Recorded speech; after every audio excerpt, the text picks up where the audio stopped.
మీ business ఏదైనా మీ ఊర్లో promotion చేయాలంటే అది సుమన్ టీవీతోనే సాధ్యం. ఇప్పుడే సంప్రదించండి. ఏంటి సార్, స్టూడెంట్ సమస్యలు ఎక్కడుంటే అక్కడ మీరు ఉంటారంట.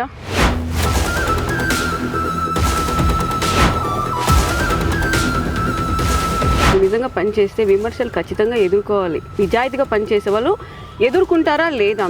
ఒక దాని మీద ఉద్యమం చేసినప్పుడు ఎన్నో వస్తాయి ఆటుపోట్లు. కేసులు పెడతారు, బెదిరిస్తారు, చంపుతామంటారు. విద్యార్థి సంఘాలు ఎందుకు ఎంచుకోవాల్సి వచ్చింది? నేను ఇంటర్మీడియట్ చదువుతున్నప్పుడు అప్పుడు కాంగ్రెస్ గవర్నమెంట్ ఉండింది, అనేక సమస్యలు. అంతకు ముందు చంద్రబాబు గవర్నమెంట్ ఉండింది. ఏ వీధిలో చూసినా కూడా ఇలాగా రాజకీయాల్లో కూడా ఎంట్రీ ఇయ్యొచ్చు అని ఏమన్నా ప్లానింగ్ అమ్మిది? గవర్నమెంట్ వచ్చింది కదా, అప్పుడే నామినేట్ పోస్టర్ తీసుకొని పార్టీలో ఇన్వాల్వ్ అవ్వచ్చు కదా. సూసైడ్లు ఎక్కువగా జరుగుతున్నాయి స్టూడెంట్స్. ఇది మీ వరకు వచ్చినప్పుడు మీరు ఎలా రియాక్ట్ అయినారు అసలు? నేను నా చరిత్రలో చాలా ఆత్మహత్యలు చూసా, పోయి ఎంక్వైరీ చేస్తా ఎందుకు జరుగుతున్నాయి. అతను బెదరౌడి గ్యాంగ్ అంత ఎందుకు అని అంటున్నారు. ఏంది దాంట్లో వాస్తవం ఎంత ఉంది, అబద్ధం ఎంత ఉంది తెలుసుకోవచ్చా? తెలుగుదేశం పార్టీలో తప్పు చేసి గ్యాంగ్ మెయింటైన్ చేసి ఇలా చేస్తే ఖచ్చితంగా సస్పెండ్ చేస్తాడు బాబు గారు. ప్రజలు కానీ కన్నెర్ర చేస్తే మీ ఊర్లోనే మీకు పుట్టుగతులు ఉండవు. ఈ విషయం మీరు గుర్తుపెట్టుకోండి. నిన్ను పుట్టించిన దేవుడు వల్ల కూడా కాదు. ఖబర్దార్, జాగ్రత్తగా ఉండమని హెచ్చరిస్తాను. నా లక్ష్యం ఒకటే, తెలుగుదేశం పార్టీకి నారా లోకేష్ బాబు గారిని ఫ్యూచర్లో ముఖ్యమంత్రిని చేయాలి, అంతే. ఇప్పుడు గెలవని నియోజకవర్గం గెలిపించి కంచుకోట చేసి తెలుగుదేశం పార్టీకి పల్లల్లో పెట్టి అర్పించినప్పుడే నేను నాయకుడని పిలిపించుకుంటాను. నమస్తే, welcome to Suman TV. Rayachoti Annamayya district. Present ఇప్పుడు మనం రాజంపేటలో ఉన్నాం. టీఎన్ఎస్ఎఫ్ లీడర్గా రేవూరి వేణుగోపాల్ గారు ఎంతో మందికి స్టూడెంట్ సమస్యల మీద చాలా వరకు పోరాడి వాళ్ళకి న్యాయం జరిగేటట్టు చూశారు. ఇప్పుడు పూర్తి వివరాలు ఆయనతోనే అడిగి మాట్లాడి తెలుసుకుందాం. నమస్తే అండి, రేవూరి వేణుగోపాల్ గారు ఎలా ఉన్నారు? నమస్తే అండి, బాగున్నామండి. బాగున్నారా? ఏంటి సార్, స్టూడెంట్ సమస్యలు ఎక్కడుంటే అక్కడ మీరు ఉంటారంట. అంతే మేడం, ఇప్పుడు స్టూడెంట్సే రేపటికి కాబోయే పౌరులు. అందుకని స్టూడెంట్ సమస్యల మీద ఎక్కడ సమస్య వచ్చినా అది అధికారంలో ఉండే మేము, ప్రతిపక్షంలో ఉన్నా, ఫస్ట్ సమస్య కాడికి పోయి వాళ్ళ సమస్య తెలుసుకొని పరిష్కరించడమే నా ఒక లక్ష్యం. ఓకే, మీరు ఎప్పటి నుంచి ఇదైతే స్టార్ట్ చేశారండి? 2008 నుంచి మేడం. 2008 నుంచి 2025 వరకు? అవును, కంటిన్యూగా ఒక మండల స్థాయి నుంచి రాష్ట్ర ప్రధాన కార్యదర్శి వరకు అదే ఇలాగే కొనసాగిస్తూనే ఉన్నారు. అవును మేడం. ఫస్ట్లో 2008లో నేను ఇంటర్, అప్పటి నుంచి కంటిన్యూ మండల అధ్యక్షుడైనా, ఆ తర్వాత నియోజకవర్గ అధ్యక్షుడైనంత, ఆ తర్వాత అధికార ప్రతినిధి. 3 నియోజకవర్గ ఇన్ఛార్జ్ ఇచ్చారు నాకు. రైల్వే కోడూరు, రాజంపేట, రాయచోటి 3 నియోజకవర్గ ఇన్ఛార్జ్ ఇచ్చారు. ఆ తర్వాత కడప జిల్లా అధ్యక్షుని చేసినారు. ఏ పదవి నేను అడగల. ఆ తర్వాత మన అధికారం వచ్చింది లాస్ట్ 14-19 మధ్యలో అధికారం వచ్చింది. అప్పుడు కూడా ఎన్ని అడ్డంకులు ఉన్నాయి. చాలా పొలిటికల్గా వేరు రాజంపేట నుంచి కడప జిల్లా అధ్యక్షుడు ఏంది అన్నారు. అప్పుడు కూడా లోకేష్ గారు ఖచ్చితంగా ఎవరైతే కష్టపడినారో, ప్రతిపక్షంలో కష్టపడినారో వాళ్ళకే జిల్లా అధ్యక్షుడు పదవి అని చెప్పి అధికారం ఉన్నప్పుడు కూడా కడప జిల్లా అధ్యక్షుని చేశారు నన్ను. ఓకే, అప్పుడు కడప జిల్లా అధ్యక్షుడిగా పనిచేశా. తర్వాత డివైడ్ అయ్యింది, రాష్ట్రాలు డివైడ్ అయిపోవడం, మళ్ళీ రాజంపేట పార్లమెంట్ అధ్యక్షునిగా చేయడం, తర్వాత స్టేట్లో టీఎన్ఎస్ఎఫ్ రాష్ట్ర ప్రధాన కార్యదర్శిగా ఇవ్వడం, మళ్ళీ అట్లాగే ప్రోగ్రామ్స్ కోఆర్డినేటర్గా ఇచ్చారు స్టేట్ అంతా. టీఎన్ఎస్ఎఫ్ ప్రోగ్రామ్స్ కోఆర్డినేటర్గా ఇచ్చి నన్ను పార్టీ ఎంతో గుర్తించిందా లేదా డబ్బులు ఇచ్చి ఏమన్నా మేనేజ్ చేశారా? డబ్బులు ఇచ్చి మేనేజ్ కాదు, మాకు డబ్బులే లేవు. ఏమంటారు, మేము చూసినామా మీ దగ్గర బ్యాక్గ్రౌండ్ అంతా లేదు, కొంచెం రిచెస్ట్ పార్టీ. మీరు ఎక్కడైనా ఎంక్వైరీ చేసుకోండి, రాజంపేట నియోజకవర్గంలో మాది నందలూరు, మా దగ్గర డబ్బు లేదు, కేవలం పనిచేసే తత్వం ఉంది అంతే. తెలుగుదేశం పార్టీలో పనిచేసేవాడికి గుర్తింపు అనేదానికి నిదర్శనమే రేవూరి వేణుగోపాల్. నిజంగా పని చేసినారు అని మీరు అంటున్నారు వేణుగోపాల్ గారు. నిజంగా పని చేస్తే విమర్శలు ఖచ్చితంగా ఎదుర్కోవాలి. నిజాయితీగా పనిచేసే వాళ్ళు ఎదుర్కొంటారా లేదా? మీ ద్వారా చెప్పండి, మీరు ఫేస్ చేశారా లేరా? చేసాం, ఎదుర్కొంటాం. అది ప్రతిపక్షాలు, అధికార పక్షం కాదు కదా. ప్రతిపక్షాలు మనము ఒక దాని మీద ఉద్యమం చేసినప్పుడు ఎన్నో వస్తాయి ఆటుపోట్లు. కేసులు పెడతారు, బెదిరిస్తారు, చంపుతామంటారు. ఎన్నైనా లొంగేది ఉండదు. వచ్చాయా మీకు బెదిరింపులు? ఎన్నో బెదిరింపులు వచ్చాయి, ఎన్నో ఉద్యమాలు, ఎన్నో బెదిరింపులు వచ్చాయి. ఏమని? చంపుదాం, ఆ విషయం మీరు పోవద్దు, వీడి గురించి నువ్వు మాట్లాడొద్దు అంటారు. మాట్లాడేది మీకు చేతనని చేసుకోండి. తెలుగుదేశం పార్టీ నాకు ఎంతో సపోర్ట్ చేసింది, నారా లోకేష్ బాబు గారు ఎంతో సపోర్ట్ చేశారు. ఒకవేళ మీకు తెలుగుదేశం పార్టీ సపోర్ట్ చేయకుండా ఉంటే, ప్రతిపక్షం వాళ్ళు మీకు బెదిరిస్తే అప్పుడు మీరు డబ్బుకు లొంగిపోతారా? లేదు మా ప్రాణమైనా అడ్డు పెడతాను అని మీరు చెప్తారా? ఖచ్చితంగా విద్యార్థి సమస్యలను పోరాడతాం. ఎవరు సపోర్ట్ చేయినా చేయకపోయినా ఖచ్చితంగా పోరాటాలు మటు ఖచ్చితంగా చేస్తాం. కానీ ఆ పరిస్థితి లేదు. తెలుగుదేశం పార్టీ కాబట్టి నారా లోకేష్ బాబు గారు ఖచ్చితంగా సపోర్ట్ చేస్తారు.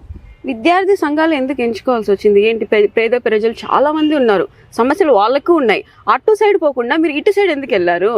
నేను ఇంటర్మీడియట్ చదువుతున్నప్పుడు అప్పుడు కాంగ్రెస్ గవర్నమెంట్ ఉండింది, అనేక సమస్యలు. అంతకు ముందు చంద్రబాబు గవర్నమెంట్ ఉండింది. ఏ వీధిలో చూసినా కూడా ప్రభుత్వ పాఠశాల కనిపిస్తాయి, ఏ మండలంలో చూసినా ప్రభుత్వ కళాశాల కనబడుతుంది. ప్రతి నియోజకవర్గానికి ఒక డిగ్రీ కళాశాల, జిల్లాకు ఒక మెడికల్ కళాశాల, ఇంజనీరింగ్ కళాశాల. అప్పుడు పెట్టింది ఎవరు? చంద్రబాబు నాయుడు గారు. విద్యార్థులను భవిష్యత్తును దృష్టిలో ఉంచుకొని పరిపాలించే నాయకుడు చంద్రబాబు నాయుడు గారు కాబట్టి నేను టీఎన్ఎస్ఎఫ్ ఎంచుకోవడం జరిగింది. దాంట్లోనే కొనసాగుతా ఉన్నా ఇప్పటికి. ఎన్ని సంవత్సరాలు అయినా కూడా? ఎన్ని సంవత్సరాలు నాకు అర్థం లేదు, కానీ ఇప్పుడు అధికారంలో ఉన్నాం. లోకేష్ బాబు గారు ఏ బాధ్యత ఇచ్చినా కూడా నిర్ణయిస్తాం. పార్టీ సైడ్ బొమ్మన్న పార్టీని నామినేటెడ్ అని ఏ బాధ్యత ఇచ్చినా తెలుగుదేశం పార్టీ కోసం కష్టపడతాం. అలాగైనా లేకుంటే స్టూడెంట్స్ని అడ్డం పెట్టుకొని ఇలాగ రాజకీయాల్లో కూడా ఎంట్రీ ఇయ్యొచ్చని ఏమన్నా ప్లానింగ్ అమ్మిది? అట్లా అవసరం, డైరెక్ట్ రావచ్చు కదా. రావచ్చు అంటే పవర్ కావాలి కదా, బ్యాక్గ్రౌండ్ ప్రజల సపోర్ట్ లేదే రాదు. స్టూడెంట్స్ అంటే బాగుంటది అని ఏమన్నా. నేను అనట్లేదు, ఇది బయట ఆరోపణలు, ఇది మీ వరకు కూడా వచ్చింటాయని అనుకుంటున్నాం, బయట వరకు వచ్చినాయి కాబట్టి. అవునండి, మీరు చెప్తున్నారు రాజకీయాలు అనుకుంటే లాస్ట్ నేను 2008 నుండి దాదాపు 17 సంవత్సరాలు, అప్పటి నుండి విద్యార్థి సంఘాలు ఉన్న అవసరం లేదు కదా. రాజకీయంగానే టార్గెట్ పెట్టుకుంటే నాకు అంత అవసరం లేదు కదా. లాస్ట్ ఇయర్ గవర్నమెంట్ వచ్చింది కదా, అప్పుడే నామినేట్ పోస్ట్ తీసుకొని పార్టీలో ఇన్వాల్వ్ అవ్వచ్చు కదా. ఓకే, అవ్వచ్చు. కాకుండా స్టూడెంట్స్ ప్రతి ఒక్కరికి డౌట్ ఉంటుంది కదా, స్టూడెంట్స్ మేము కూడా పేదవాళ్ళమే, మాకు సమస్యలు వచ్చినాయి, ఇతను అటు సైడ్ వెళ్తాడు కదా, మంచి చేయాలని ఆలోచన వస్తే స్టూడెంట్సా పేదవాళ్ళ అని ఆలోచించారు కదండి. మీరు కూడా ఒకసారి ఆలోచించండి.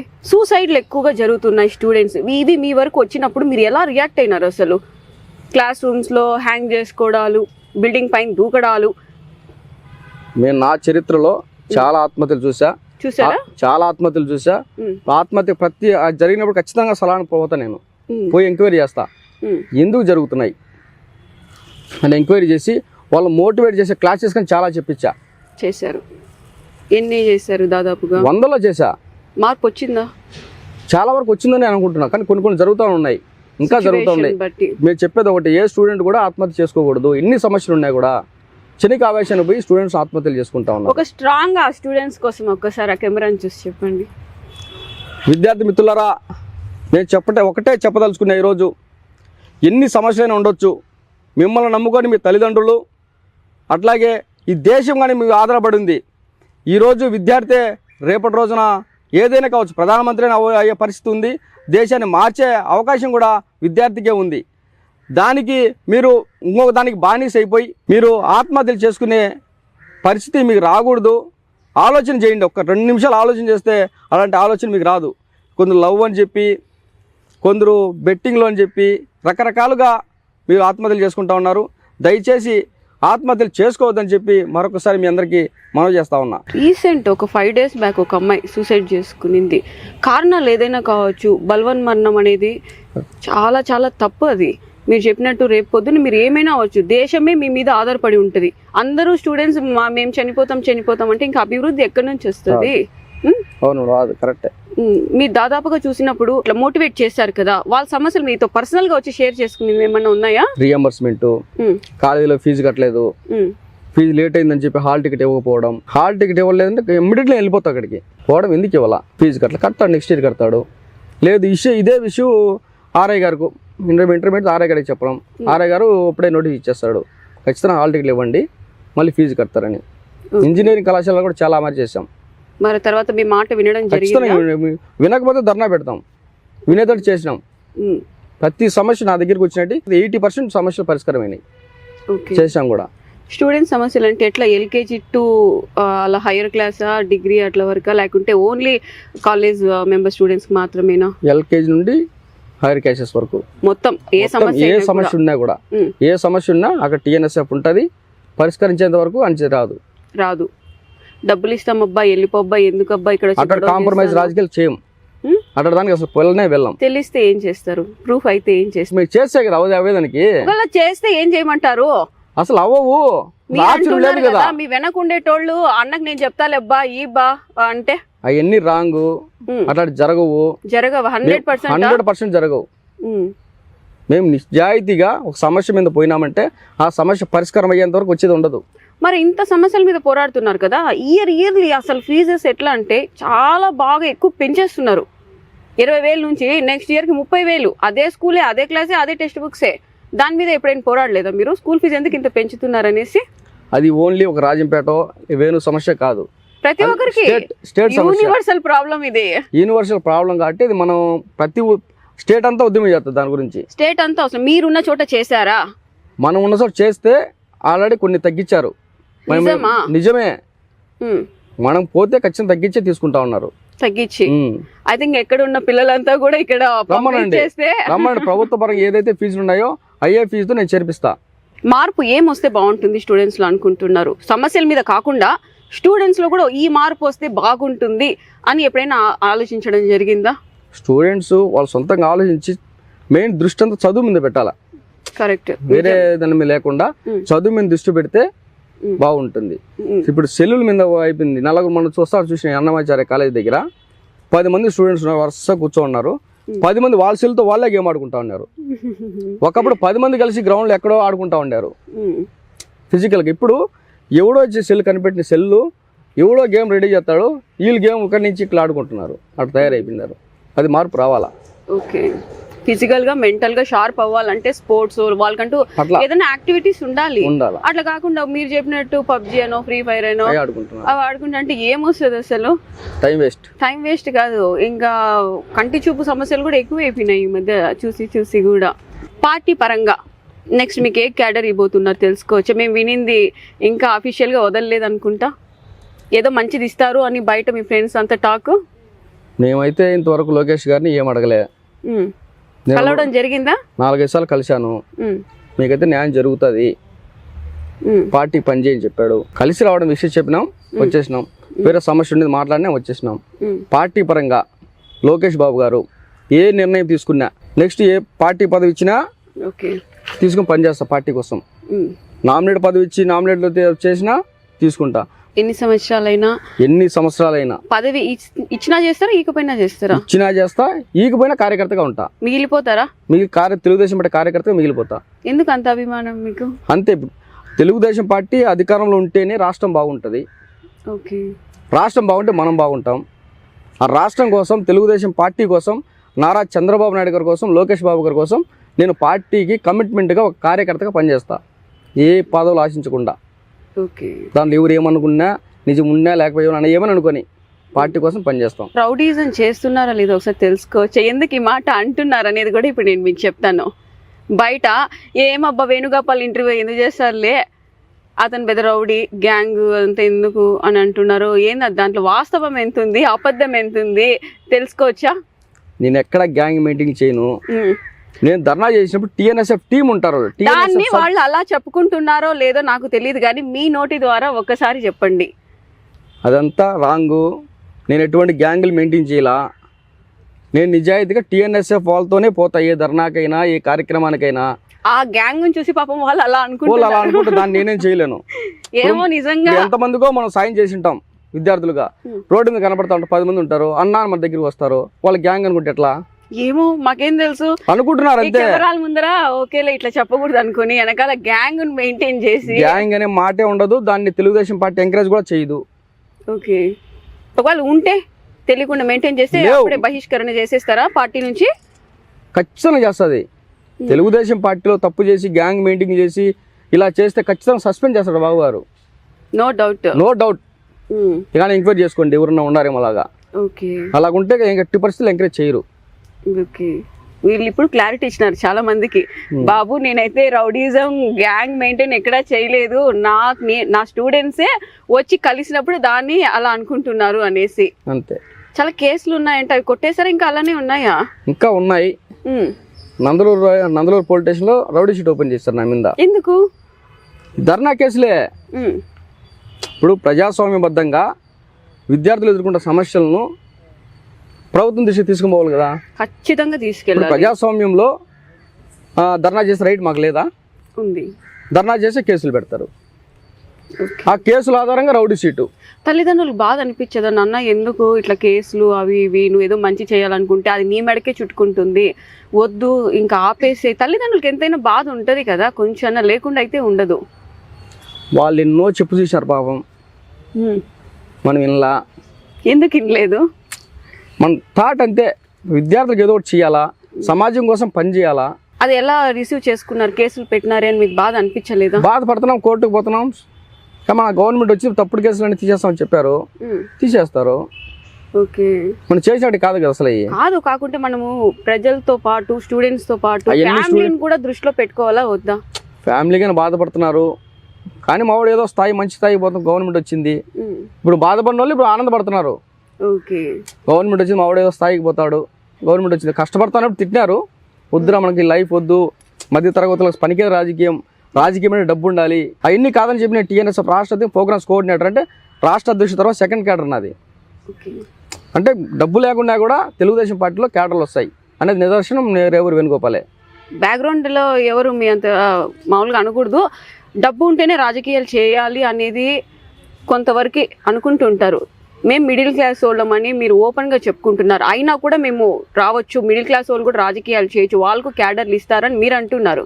అవును, మీ వరకే అది జరిగిందా? ఇంతకు ముందు కూడా చాలా మందికి అది జరిగిందా? చాలా మంది జరిగి ఉన్నాయి. ఉన్నాయా? చాలా ఉన్నాయి.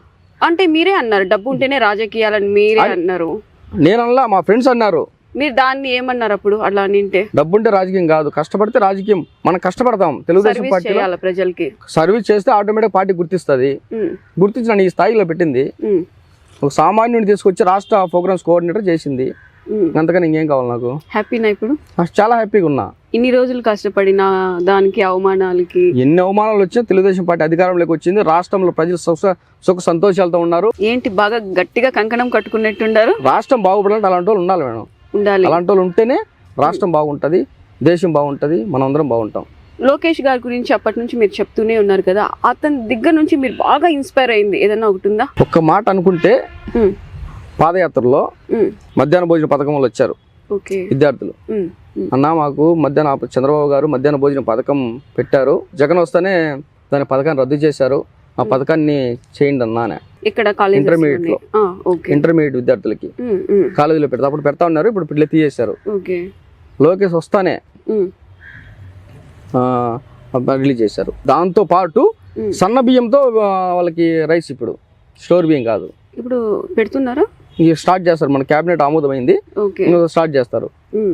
అంతకని ఇంకేం కావాలని చెప్పి. మీకు అది బాగా నచ్చింది? అన్నం.